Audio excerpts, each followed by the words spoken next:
महालक्ष्मी नमोस्तुते। सर्वज्ञे सर्ववरदे सर्वदुष्टभयङ्करि सर्वदुःखहरे देवी महालक्ष्मी नमोस्तुते। सिद्धिबुद्धिप्रदे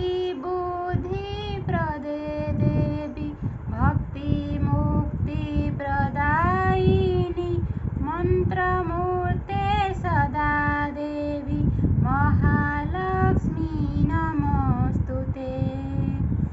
आद्यन्ते रहिते देवी आद्याशक्ति महेश्वरी जोगेन जोगसम्भूते महालक्ष्मी नमोस्तुते।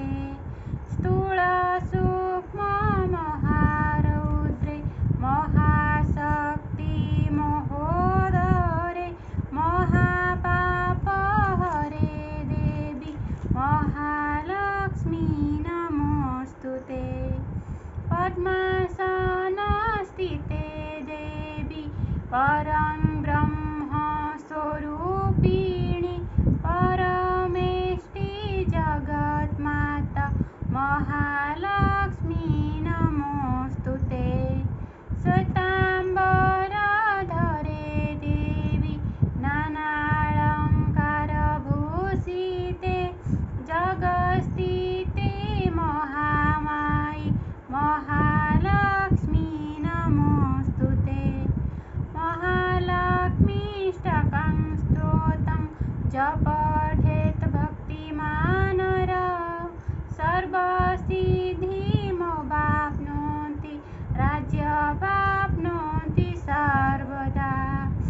एककाला पठे नित्यं महापापविनाशनं द्विकाला च पठे नित्यं धनधान्यसमनित्यं त्रिकाला